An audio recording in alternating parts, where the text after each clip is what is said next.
Hey, peace, everyone. I wanted to just briefly discuss this Yasuke Assassin's Creed debacle that has Thomas Lockley in the crossfire. Um, and I'm really, disappointed in a lot of people who are gamers. You know, and I'm gonna mention racism here. I interviewed Thomas Lockley years ago. It's a shame that he's getting this kind of disrespect. I interviewed him in 2019, and I got an article I just posted, Yasuke and the Fear of an African Samurai. And there's the underlying problem with this is racism, and I'm going to explain why. All of you out there, you're quick to say that Yasuke was a slave, but you don't want to accept him as a samurai, despite the fact that he was put in a position by Nobunaga, and his status was reported by Matsudaira.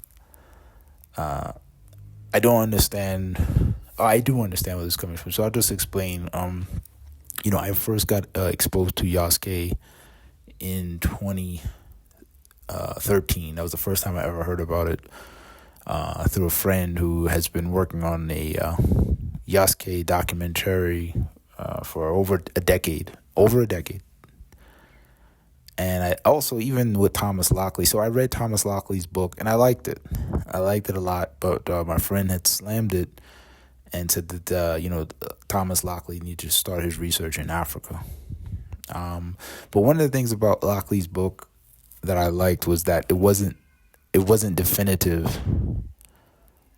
Lockley had mentioned his resources for Yasuke, and it's in the book. It's in the afterword, and you get as you read the book. This is the thing for all you out here who are on YouTube and Twitter. If you're making videos about Lockley's book, you need to read it, because his book, he's basically saying, he has a few limited resources about Yasuke, and then he makes a story based on the resources. And this is no different than what any person does when they do research and they write a true life story. He has so few limited resources that he had to make a lot of conjecture, and he made a hypothesis. In his book, he's constantly saying, here's what Yasuke may have done. Here's what might have happened. This probably could have happened, or he could have done this, because no one knows for sure. We only have facts in certain situations, and he made a story around that. This is no different than when you watch a movie and someone says, and the movie starts, the following is based on true events. The following is based on a true story. The reason that there's a lot of backlash around Yasuke is this, and I'm going to make this very plain for all of you out there and on the internet. You see, Yasuke ultimately enables the story or the promotion of English navigator William Adams. He's the Caucasian who a lot of people want to say was the first samurai. So that's what this is about. This is a race issue. And at the bottom line, here's why. When Oda Nobunaga was Lord, one of his generals, Ieyasu, had knowledge of Yasuke being promoted to samurai. He knew about Yasuke. So later on, this guy Ieyasu became shogun, and he didn't have a problem promoting William Adams to samurai, because he had already seen a foreigner get promoted to samurai. So even if he wasn't, let's say at the worst case scenario, a lot of you're like, well, he wasn't a samurai, he was a retainer. All right. You have to understand that still would influence. Here's a general seeing a foreigner getting promoted to status. If you want to say retainer, he got promoted to retainer, right? And he got promoted to retainer according to many of you, not samurai, right? This still would influence because it's a foreigner in a dignified and a powerful position working for Nobunaga. Ieyasu saw this and then later didn't have a problem promoting Adams. Now, I myself, and based on research, some others that are doing, I don't believe that he was just Thomas Lockley, you got to give him credit. He didn't just create his book overnight. It took him almost a decade to get his book done. And I think it's a little bit offensive for people to hop on YouTube and claim that this guy is he made a fake story. He didn't make a fake story. He listed the resources and didn't say it was definitive. Even when I interviewed him, I mentioned to him that I one of the things I like about it, he didn't present anything as fact. I interviewed him and he said, yeah, here are the resources that I have, and I just made a story around it. And I don't understand what all this outrage is about. And the other thing is this: black people are not Japanese people. Black people are not trying to Africans, black. They're not trying to steal your culture. Yasuke was one person. All right, he was one person. All right, highlighting who was involved with one of your most influential and powerful warlords in your history. So I think that you all disrespecting this is kind of like a disrespect to Nobunaga's legacy. Honestly, it's kind of like Nobunaga has a legacy.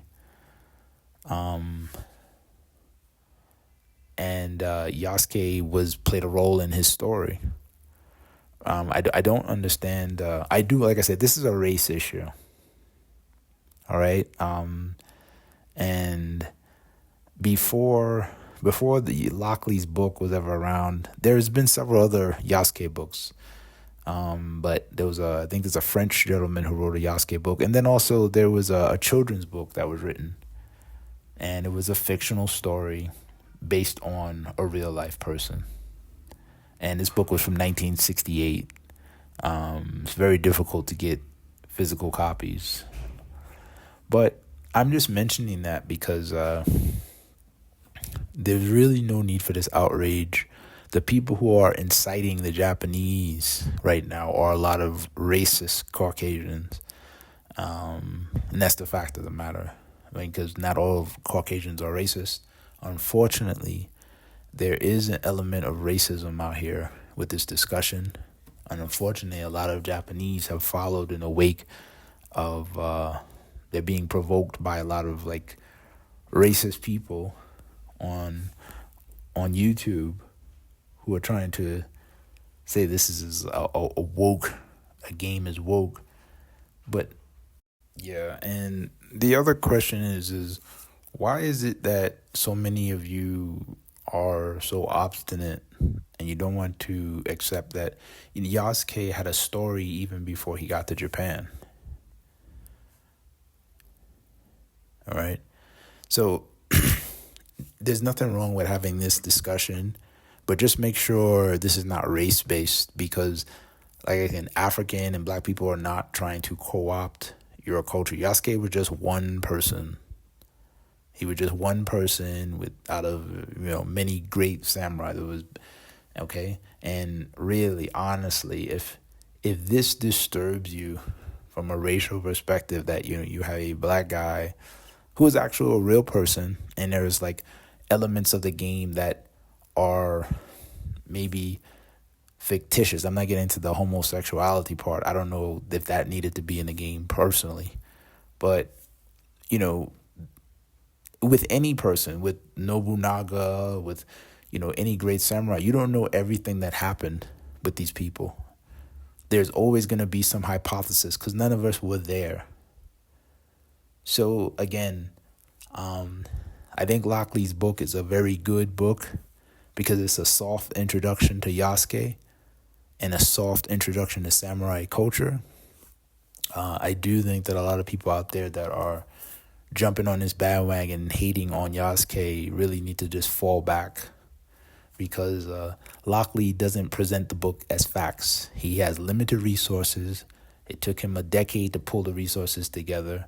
And he speculates. He says, here's what may have happened. Yasuke probably did this. And he does that because he doesn't have complete information about what actually took place. So the ultimate discussion right now is whether Yasuke was samurai. And, we'll have to wait and see. There's some interesting documentaries going to be coming forward. And, there's people out there that know, they're just not saying anything. But again, once you figure out that Yasuke wasn't a slave, then you'll start looking at him much differently. All right? Peace.